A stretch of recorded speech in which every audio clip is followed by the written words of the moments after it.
नमस्कार विद्यार्थी मित्रांनो, आपण दैनिक चालू घडामोडीवर आधारित टेस्ट घेतली असून त्यामधील प्रश्नांचे या ठिकाणी डिस्कशन करणार आहोत। ही टेस्ट आपण स्पर्धा मंथन या टेलिग्राम चॅनलवर जाऊन सर्वजण सोडवू शकता। या चॅनलची लिंक या व्हिडिओच्या डिस्क्रिप्शनमध्ये दिलेली आहे।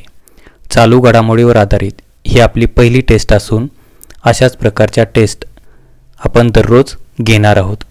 तर चला आपण या टेस्टमधील पहिला प्रश्न पाहू। आंतरराष्ट्रीय अहिंसा दिन कोणत्या दिवशी साजरा केला जातो?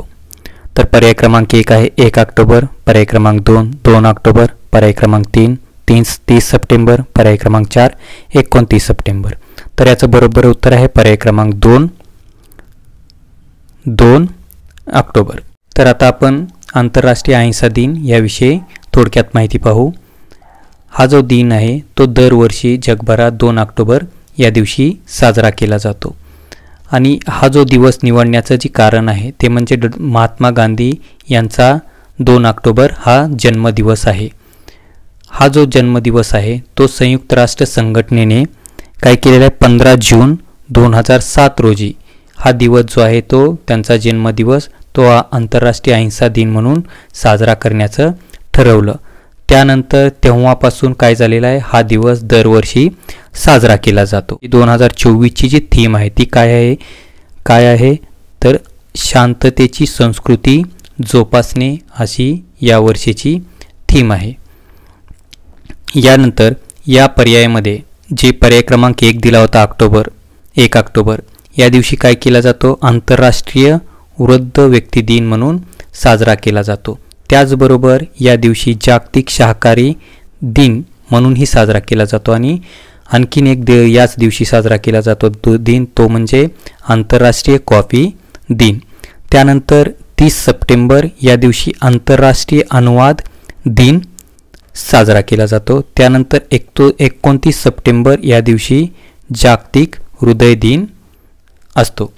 त्यानंतर पुढचा प्रश्न पाहू। 2022चा दादासाहेब फाळके पुरस्कार कोणाला जाहीर झाला? पर्याय क्रमांक 1 वहीदा रहमान, पर्याय क्रमांक 2 आशा पारेख, पर्याय क्रमांक 3 मिथुन चक्रवर्ती, पर्याय क्रमांक 4 रजनीकांत। तर याचं बरोबर उत्तर आहे पर्याय क्रमांक 3 मिथुन चक्रवर्ती यांना काय झालेला आहे 2022चा दादासाहेब फाळके पुरस्कार जाहीर झालेला आहे आणि तो कधी झालेला आहे 2024 मध्ये हा पुरस्कार नुकताच जाहीर करण्यात आलेला आहे। तो केंद्रीय माहिती आणि प्रसारण मंत्री जे आहेत अश्विनी वैष्णव यांनी काय झालेला आहे या पुरस्काराची घोषणा केलेली आहे। हा जो पुरस्कार आहे हा पुरस्कार 54व्या क्रमांकाचा आहे। त्यांनाच 2024 मध्येच काय झालेलं आहे 2024 मध्येच पद्मभूषण या पुरस्कारानेही सन्मानित करण्यात आलेला आहे। आता आपण या ठिकाणी दादासाहेब फाळके पुरस्कार याविषयी थोडक्यात माहिती पाहू।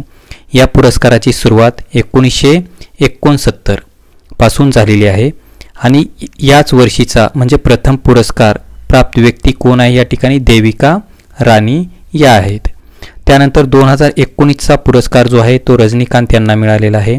2020चा जो पुरस्कार आहे आशा पारेख यांना मिळालेला आहे आणि 2021चा वहीदा रहमान यांना हा पुरस्कार मिळालेला आहे। हा पुरस्कार जो आहे केंद्रीय माहिती व प्रसारण मंत्रालयातर्फे दरवर्षी दिला जातो। त्यानंतर पुढचा प्रश्न पाहू। काजिंद लष्कर सराव 2024 कोणत्या देशादरम्यान सुरू झाला? पर्याय क्रमांक 1 भारत आणि कझाकिस्तान, पर्याय क्रमांक 2 भारत आणि नेपाळ, पर्याय क्रमांक 3 भारत आणि बांगलादेश, पर्याय क्रमांक 4 भारत आणि फ्रान्स। तर याचं बरोबर उत्तर आहे पर्याय क्रमांक 1 भारत आणि कझाकिस्तान यांच्या दरम्यान काय झालेला आहे हा युद्ध सराव सुरू झालेला आहे। जो युद्ध सराव आहे तो 30 सप्टेंबर ते 13 ऑक्टोबर या दरम्यान काय आहे सुरू आहे। तो कोणत्या ठिकाणी आहे भारतातील औली या ठिकाणी काय आहे हा युद्ध सराव सुरू आहे। ते उत्तराखंड या राज्यामध्ये आहे आणि याची ही 8वी आवृत्ती आहे। त्यानंतर आपण या ठिकाणी भारत आणि नेपाळ पर्यायामध्ये दिलेले आहेत त्याच्या दरम्यान कोणता सराव असतो तर सूर्यकिरण या नावाने सराव असतो. त्यानंतर भारत आणि बांगलादेश दरम्यानचा जो असतो तो संप्रीत या नावाने सराव केला जातो. त्यानंतर भारत आणि फ्रान्स दरम्यान वरुण या नावाने सराव केला जातो. त्यानंतर पुढचा प्रश्न पाहू. लारा द इंग्लंड क्रॉनिकल या पुस्तकाचे लेखक कोण आहेत? पर्याय क्रमांक 1 फिल वॉकर आणि ब्रायन लारा. पर्याय क्रमांक 2 सुनील गावस्कर आणि ब्रायन लारा. पर्याय क्रमांक 3 रिकी पॉन्टिंग आणि ब्रायन लारा. पर्याय क्रमांक 4 सचिन तेंडुलकर. तर याचं बरोबर उत्तर आहे पर्याय क्रमांक 1 फिल वॉकर आणि ब्रायन लारा याचं बरोबर उत्तर आहे. त्यानंतर पुढचा प्रश्न पाहू. आर्म फोर्स मेडिकल सर्व्हिसेसच्या पहिल्या महिला महासंचालक कोण ठरले आहेत? पर्याय क्रमांक 1 रश्मी शुक्ला. पर्याय क्रमांक 2 कांचन चौधरी भट्टाचार्य. पर्याय क्रमांक 3 नीना सिंह. पर्याय क्रमांक 4 आरती सरीन. तर याचं बरोबर उत्तर आहे पर्याय क्रमांक 4 आरती सरीन जे आहेत ते काय आर्म फोर्स मेडिकल सर्व्हिसेसच्या पहिल्या महिला महासंचालक ठरलेल्या आहेत. तर या ठिकाणी आपण रश्मी त्यांच्या नावावर कोणत्या प्रकारचा विक्रम आहे तर महाराष्ट्राच्या पहिल्या महिला पोलीस महासंचालक म्हणून त्यांनी हे पद भूषवलेलं आहे. त्या काय आहेत महाराष्ट्राच्या पहिल्या महिला पोलीस महासंचालक आहेत.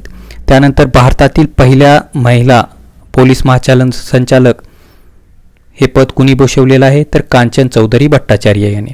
त्यानंतर केंद्रीय औद्योगिक सुरक्षा दलाच्या पहिल्या महिला महासंचालक कोण आहेत तर नीना सिंग या आहेत. त्यानंतर आपण पुढचा प्रश्न पाहू. क्रूज पर्यटनाला चालना देण्यासाठी कोणते अभियान सुरू करण्यात आले आहे? पर्याय क्रमांक 1 वंदे भारत. पर्याय क्रमांक 2 वंदे क्रूज अभियान. पर्याय क्रमांक 3 क्रूज भारत अभियान. पर्याय क्रमांक 4 क्रूज पर्यटन. तर याचं बरोबर उत्तर आहे पर्याय क्रमांक 3 क्रूज भारत अभियान हे याचं बरोबर उत्तर आहे. तर हे जे अभियान आहे ते कुणी सुरू केलेलं आहे? आत्ता सध्या त्याचा सुरुवात कुणी केलेली आहे तर केंद्र बंदरे जहाज बांधणी आणि जलमार्ग जे मंत्री आहेत सर्बानंद सोनोवाल यांनी काय केलेले आहे या अभियानाची नुकतीच काय झालेली आहे सुरुवात केलेली आहे. याचा जो प्रमुख उद्देश आहे तो काय आहे तर क्रूज प्रवासी संख्या दुप्पट करून देशाच्या क्रूज पर्यटन उद्योगाला चालना देणे असा याचा उद्देश आहे. त्यानंतर पुढचा प्रश्न पाहू. जपानच्या पंतप्रधानपदी कोणाची नियुक्ती झाली? पर्याय क्रमांक 1 शिगेरू इशिबा. पर्याय क्रमांक 2 फुमियो किशिदा. पर्याय क्रमांक 3 हरिनी अमरसूर्या. पर्याय क्रमांक 4 अहमद अवाद बिन मुबारक. तर याचं बरोबर उत्तर आहे पर्याय क्रमांक 1 शिगेरू इशिबा यांची काय झालेली आहे नुकतीच जपानच्या पंतप्रधानपदी नियुक्ती झालेली आहे. ती जी नियुक्ती आहे जपानच्या संसदेने 1 ऑक्टोबर 2024 रोजी काय केलेली आहे ते जे आहेत ते शिगेरू इशिबा जे आहेत ते लिबरल डेमोक्रॅटिक पक्षाचे ते प्रमुख आहेत. यापूर्वी या पदावर कोण विराजमान होतं? फुमियो किशिदा हे यापूर्वी जपानच्या पंतप्रधानपदी विराजमान होते. यापूर्वीच काय केलं आहे यांनी 2021 मध्ये हे पद त्यांनी भूषवलेलं होतं. त्यानंतर हरिनी अमरसूर्या हे जे आहेत ते काय आहेत श्रीलंका या देशाचे पंतप्रधान आहेत. तर अहमद अवाद बिन मुबारक जे आहेत ते काय येमेन या देशाचे काय आहेत पंतप्रधान आहेत. त्यानंतर काय करू आपण पुढचा प्रश्न पाहू. केंद्र सरकारने रिझर्व्ह बँकेच्या पतधोरण समितीमध्ये कोणाची बाह्य सदस्य म्हणून नियुक्ती केली? पर्याय क्रमांक 1 डॉक्टर नागेश कुमार. पर्याय क्रमांक 2 राम सिंग. पर्याय क्रमांक 3 सौगता भट्टाचार्य. पर्याय क्रमांक 4 वरील सर्व. तर याचं बरोबर उत्तर आहे पर्याय क्रमांक 4 वरील सर्व. केंद्रीय मंत्रिमंडळाची जी नेमणूक समिती आहे त्या समितीनं काय केलेलं आहे 1 ऑक्टोबर 2024 रोजी रिझर्व्ह बँकेची जी पतधोरण समिती आहे या समितीमध्ये 3 बाह्य सदस्यांची त्यांनी नियुक्ती केलेली आहे. त्यामध्ये या 3 जणांचा समावेश आहे. हे जे सदस्य असतात त्याचा कार्यकाल 4 वर्षांचा असतो आणि एकदा त्यांची निवड झाली त्यांचा ज्यावेळेस कार्यकाल संपल त्यानंतर ते या पदावर फेरनियुक्तीसाठी ते पात्र नसतात.